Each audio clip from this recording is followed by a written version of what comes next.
ተአምር ነው የሚያተርፈን አብይ ሊወጋን ነው። ይህ ከመሸ ከአስመራ የተሰማው ጉድ ነው። ፕሬዝዳንት ኢሳያስ አፈወርቂ የሚመሩት ሻዕቢያ ህዝቡ ላይ ቀሪ ጦርነት እንዲዘጋጅ በመላ ኤርትራ ትዕዛዝ ሰጠዋል። አሰብ ላይ ሊጀመር ነው።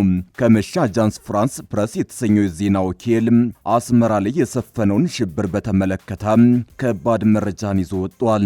ከዚህን ቀደም በኢትዮ ኤርትራ የተሳተፉ የሻዕቢያ ወታደሮች እየመጣ ካለው አስከፊ ጦርነት ልንድን የምንችለው በተአምር ብቻ ነው ሲሉ ለዜና ጣቢያው ተናግረዋል። በዝርዝር እናስደምጣቸዋለን። ፍርድ ቤቱ በታዬ ደንዳ ላይ ውሳኔ ሰጠ። ባለፈው ሳምንት አዲስ ተደራራቢ ክስ የቀረበባቸው የቀድሞው የሰላም ሚኒስቴር ዴኤታ ታዬ ደንዳ በመጨረሻም ተፈርዶባቸዋል። ታደምጡታላችሁ። የኤርትራ ከፍተኛ ኮሎኔል ላይ የግድያ ሙከራ አድርገዋል በሚል ታስረው የነበሩ ግለሰቦች ተፈቱ።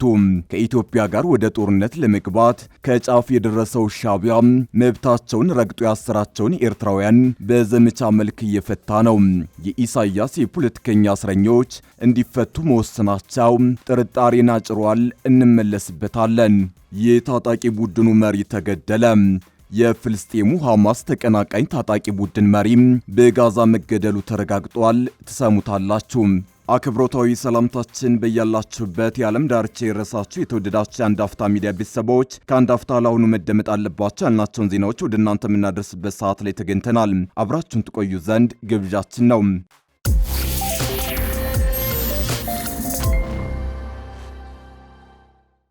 ተአምር ነው የሚያተርፈን አብይ ሊወጋን ነው። ይህ ከመሸ ከአስመራ የተሰማ ጉድ ነው። ፕሬዝዳንት ኢሳያስ አፈወርቂ የሚመሩት ሻዕቢያ ህዝቡ ላይ ቀሪ ጦርነት እንዲዘጋጅ በመላ ኤርትራ ትዕዛዝ ሰጠዋል። አሰብ ላይ ሊጀመር ነው። ከመሸ አጃንስ ፍራንስ ፕረስ የተሰኘው የዜና ወኪል አስመራ ላይ የሰፈነውን ሽብር በተመለከተ ከባድ መረጃን ይዞ ወጥቷል። ከዚህን ቀደም በኢትዮ ኤርትራ የተሳተፉ የሻዕቢያ ወታደሮች እየመጣ ካለው አስከፊ ጦርነት ልንድን የምንችለው በተአምር ብቻ ነው ሲሉ ለዜና ጣቢያው ተናግረዋል። ከቋፍ የደረሰውን የኢትዮ ኤርትራን ወታደራዊ ግለት በተመለከተ የፈረንሳዩ አጃንስ ፍራንስ ፕረስ ጥብቅ መረጃን ይዞ ወጥቷል። የዜና ምንጩ በሶስተኛ ወገን መልእክት በመላእክት ከኤርትራ ሕዝብ ቃል መቀበሉን ተናግሯል። በዚህ ዘገባ የኤርትራ ነዋሪዎችና የቀድሞ ኤርትራ ወታደሮች የሰጡት አስተያየት ተካቶበታል።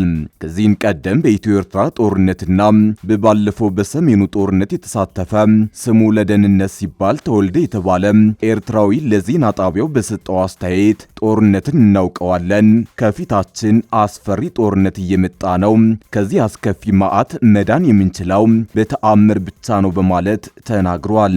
ሌላ ጦርነት እንዳይመጣ በመጸለይ ላይ ነን ሲልም አክሏል።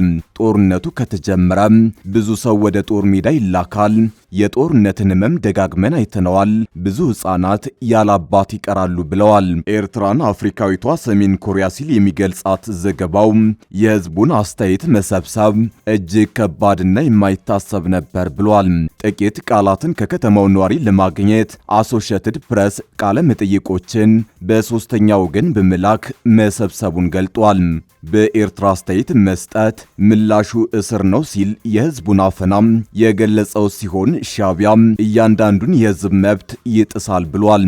ዘገባው የፕሪቶሪያ ስምምነት መፈረም ሻዕቢያን እንዳስቆጣና አብይና ኢሳያስን ውጥረት ውስጥ እንደከተተ ያስታውስና በሶስተኛ ወገን ከህዝቡ የሰበሰበውን ድምፅ ወደ ማተት ይገባል። ለደህንነት ሲባል ስሙ መሐር የተባለ የ30 ዓመት ኤርትራዊ እንዲህ ይላል። ከዚህም ቀደም በነበሩ ጦርነቶች ተሳትፌያለሁ። አሁን ላይ በርካታ ወጣቶች ወደ ኢትዮጵያ እየሸሹ ነው ብሏል። ሌላው አሶሺየትድ ፕሬስ ያናገራት በአውሮፓ የምትኖር ኤርትራዊትም ተመሳሳይ ሐሳብ አጋርታለች። የኤርትራ ባለስልጣናት ቤተሰቦቿን ጠርተው ለሌላ ጦርነት እንዲዘጋጁ እንደነገሯቸው ገልጻለች። የኤርትራ ባለስልጣናት አብይ ሊወረንና ሊወጋን ነው፣ ስለዚህም እናንተ ልጆቻችሁም ለጦርነት ተዘጋጁ ሲሉ አዝዘውናል በማለት ተናግራለች። እንዲዘምቱ ከተነገራቸው መካከል እስካሁን የልጆቻቸው መርዶ ያልተነገራቸው እናቶች አሉ። ሆኖም አሁንም የቀሩ ልጆቻቸውን ለጦርነት እንዲዘጋጁ እየተነገራቸው ነው። ከዚህ ጦርነት የሚያተርፈን ተአምር ብቻ ነው ስትል አክላለች። የዜና ጣቢያው ሻዕቢያ ለኤርትራ ሕዝብ ያስተላለፈውን የጦርነት ትዕዛዝ በተመለከተ ከማስታወቂያ ሚኒስትሩ አቶ የማነ ገብረ መስቀል ምላሽ ማግኘት እንዳልቻለ በዘገባው ጠቅሷል። በኖርዌይ የሚኖሩት የቀድሞ የአስመራ ዩኒቨርሲቲ ዲንና በአሁኑ ወቅት የምርምር ስራዎችን የሚሰሩት አቶ መሐመድ ከይር ኡመር የኤርትራ ወጣቶች በጦርነት ስጋት ጫና ውስጥ ገብተዋል ብለዋል። ለህዝቡ ምንም ግድ በሌለውና ለሌጋሲው ብቻ በሚጨነቀው አብይ አህመድ መሃል ጭንቅ ገብቶናል ሲል ለዘገባው አስተያየቱን ሰጥቷል። ታዬ ደንዳ የ7 ዓመት ከ2 ወር እስር ተፈረደባቸው። ባለፈው ሳምንት አዲስ ተደራራቢ ክስ የቀረበባቸው የቀድሞ የሰላም ሚኒስትር ዴኤታ ታዬ ደንዳ ጥፋተኛ በተባሉበት ክስ የ7 ዓመት ከ2 ወር እስር ተፈርዶባቸዋል። በፌዴራል ከፍተኛ ፍርድ ቤት ልደታ ምድብ አንደኛ ህገ መንግስትና በህገ መንግስት ላይ የሚፈጸሙ ወንጀሎች ችሎት ዛሬ አርብ ህዳር 26 ቀን 2018 ዓ.ም የቅጣት ውሳኔ አሳልፏል። ታዬ 7 ዓመት እስር የተፈረደባቸው ጥፋተኛ በተባሉበት ህገወጥ የጦር መሳሪያ ይዞ በመገኘት ነው። የመንግስት ከፍተኛ ባለስልጣንና የክልል ምክር ቤት አባል የነበሩት ታዬ ህገወጥ የጦር መሳሪያ ይዞ በመገኘት እንዲሁም ፍቃድ ሳይኖራቸው በቤታቸው ውስጥ አንድ ታጣፊ ክላሽንኮቭ ጠበንጃ ከ6 ጥይቶች ጋር ተገኝቷል በሚል ክስ ቀርቦባቸው ነበር። የታዬ ጠበቃ መስማት የነበረባቸው 3 የመከላከያ ምስክሮች ነበሩ። እነርሱ ሳይሰሙ ቀርተዋል። የፍርድ ቤቱን ውሳኔ እናከብራለን፣ ነገር ግን ቅሬታዎች አሉን ሲሉ ተናግረዋል። አቃቤ ህግና ተከሳሹ ታዬ ደንዳ ከቤታቸው በተገኘ ህገወጥ የጦር መሳሪያ ክስ ላይ ሲከራከሩ የቆዩ ሲሆን በክርክሩ ወቅት አቃቤ ህግ 2 ምስክሮችን አቅርቦ አስመስክሯል። ታዬ ፌዴራል ፖሊስ ምክትል ኮሚሽነር መላኩ ፈንታውን ጠባቂዎቻቸው መልቀቃቸውን በመጥቀስ የደህንነት ስጋቶች ስላለባቸው መሳሪያ እንዲሰጣቸው መጠየቃቸውን ለፍርድ ቤቱ ገልጸው ኮሚሽነሩ መሳሪያ ይሰጠኝ የሚለውን ለጠቅላይ ሚኒስትር ጽህፈት ቤት ደብዳቤ እንዲጽፉ እንደነገሯቸው ገልጸዋል። በወቅቱ የሰላም ሚኒስትር የነበሩትና አሁን በአሜሪካ የኢትዮጵያ አምባሳደር የሆኑትን ብናልፍ አንዱዓለም ደብዳቤ እንዲጽፉላቸው መጠየቃቸው ለችሎቱ አስረድተዋል። ይሁን እንጂ ደብዳቤ ከመጻፍ ይልቅ በቃል ይሻላል ተብሎ የሚፈልጉትን ጦር መሳሪያ እንዲታጠቁ ከስምምነት ላይ መድረሳቸውን ተናግረዋል። ታዬ በሀገሪቱ ስላለው የሰላም ሁኔታና በመንግስት ውስጥ ስላሉ ጉዳዮች ለመገናኛ ብዙሃን በመናገር እንዲሁም በማህበራዊ ሚዲያዎች ላይ ሀሳቦችን በመግለጽ ይታወቃሉ። የጠቅላይ ሚኒስትር አብይ አህመድን አስተዳደር አጥብቀው ከተቹ በኋላ ከስልጣን ተነስተው መታሰራቸው ይታወሳል። ከቀረቡባቸው 3 ክሶች በሁለቱ ነጻ ተብለው በአንድ የተፈረደባቸው ታዬ ሌላ አዲስ ተደራራቢ 3 ክሶች እንደቀረቡባቸው መዘገባችን ይታወሳል። ታዬ ጥፋተኛ ከተባሉበት ወንጀል በተጨማሪ የቀረበባቸው ክስ ሆርን ኮንቨርሴሽን ከተሰኘ የዩቲዩብ ቻናል ጋር ካደረጉት ቃለ መጠይቅ ጋር የተያያዘ ነው። የመጀመሪያው መንግስትን በኃይል ለመጣል ግዙፋዊ መሰናዶ ማድረግ ሲሆን፣ ሁለተኛው ክስ የሀገር መከላከያ ሰራዊት ላይ ሐሰተኛና አደናጋሪ ወሬዎችን መንዛት የሚል ነው። በሶስተኛነት የቀረበባቸው ክስ ደግሞ በህገ መንግስት መሰረት የተመረጠን የሀገሪቱን መንግስት መዳፈር የሚል ነው። የኤርትራ መንግስት ያለ ፍርድ ለ18 ዓመታት ያሰራቸውን ሰዎች መፍታቱ ተገለጸ።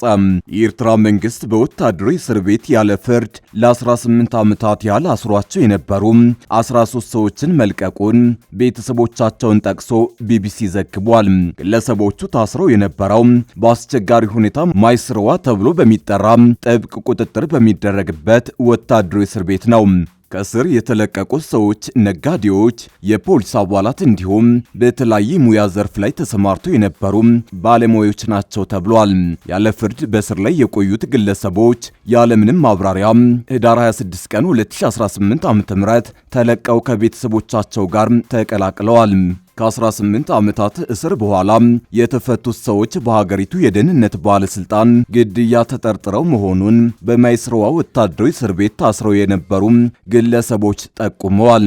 ግለሰቦቹ በ2000 ዓ.ም ላይ በወቅቱ የሀገር ውስጥ ደህንነት ኃላፊ ከነበሩት ከኮሎኔል ስምዖን ገብረ ድንግል የግድያ ሙከራ ጋር ተያይዞ በቁጥጥር ስር መዋላቸውን ገልጸዋል። አክለውም የተያዙት ከሁለት ነጋዴዎች ጋር በተያዘ መሆኑን በማይስረዋ ወታደራዊ እስር ቤት ታስረው የነበሩ ግለሰቦች ተናግረዋል። መጀመሪያ ላይ 30 የሚሆኑ ሰዎች በቁጥጥር ስር ውለው የነበረ ሲሆን የተወሰኑት ከዓመታት እስር በኋላ ተለቀው 20ዎቹ ብቻ በአስቸጋሪ እስር ቤት ውስጥ ቆይተዋል። ከተለቀቁት መካከል የቀድሞ የሀገር ውስጥ ደህንነት ባለሙያ እንደሚገኙበት ቢቢሲ በዘገባው አመላክቷል። ካለ ፍርድ ቤት ውሳኔ ለረጅም ዓመታት በእስር ላይ የቆዩት ግለሰቦች በቆይታቸው ወቅት ቤተሰቦቻቸው እንዲጠይቋቸው አልተፈቀደላቸውም። የተለቀቁት ሰዎች በ18 ዓመት የእስር ቤት ቆይታቸው ወቅት ፍርድ ቤት ቀርበው እንደማያውቁ ተገልጿል። የፍልስጤሙ ሐማስን ተቀናቃኝ ታጣቂ ቡድን መሪ በጋዛ ተገደለ። በጋዛ ሐማስን በመቃወም የሚታወቀው የፍልስጤም ታጣቂ ቡድን መሪ ያሲር አቡ ሻባብ መገደሉ ተረጋግጧል። አቡ ሻባብ በርካታ ተዋጊዎችን የያዘውንና በደቡብ በራፋ ከተማ አቅራቢያ በእስራኤል ቁጥጥር ስር ባለው ግዛት ውስጥ የሚንቀሳቀሰውን የፖፑላር ፎርስ ቡድንን መርቷል። ፖፑላር ፎርስ ባወጣው መግለጫ አቡ ሻባብ የተገደለው በአቡ ሲኒማ አባላት መካከል የተፈጠረውን አለመግባባት ለመፍታት እየሞከረ በነበረበት ወቅት ነው ብሏል። ከእስራኤል ጋር በመተባበር በሚከሰሰው በሐማስ እንደተገደለ የሚገልጹ አሳሳች ዘገባዎችንም ውድቅ አድርጓል። በእስራኤልና በሐማስ የአሜሪካ ፕሬዝዳንት ዶናልድ ትራምፕ የጋዛ የሰላም እቅድ ውስጥ ቦታ ለማግኘት ከሚፎካከሩ በርካታ ጸረ ሰላም ሚሊሻ መሪዎች አንዱ አቡ ሻባብ ዋነኛ ነበር። ሐማስ በግድያ ውስጥ የነበረውን ተሳትፎ ሳይጠቅስ ባወጣው መግለጫ የአቡ ሻባብ ህዝባቸውንና የትውልድ አገራቸውን የሚክዱና ለወራሪዋ እስራኤል መሳሪያ ለመሆን የሚሞክሩ በሙሉ የማይቀር ዕጣ ፈንታቸው ነው ሲል ገልጿል። የእስራኤል ጦር በበኩሉ አቡ ሻባብ በደቡብ እስራኤል ቢርሸባብ ወደሚገኘው ሶሮካ ሆስፒታል ከተወሰደ በኋላ በደረሰበት ጉዳት መሞቱን የደህንነት ምንጮችን ጠቅሶ ገልጿል። ሆስፒታሉ ግን የሐማስ ተቀናቃኙ ታጣቂ ቡድን መሪ ሕክምና እያገኘ ህይወቱ ማለፉን አስተባብሏል። ፖፑላር ፎርስ በመግለጫው የመጨረሻው አሸባሪ ከጋዛ እስኪወገድና በሰላም ለሚያምኑ ህዝቦቻችን ብሩህና አስተማማኝ ዕጣ ፈንታ እስኪገኝ ድረስ እታገላለሁ ብሏል። ቡድኑ ከእስራኤል በኩል የሚያገኘውን ሁለንተናዊ ድጋፍ ተጠቅሞ የሐማስ ተቀናቃኝ ሆኖ እንደሚቀጥል ተጠቁሟል።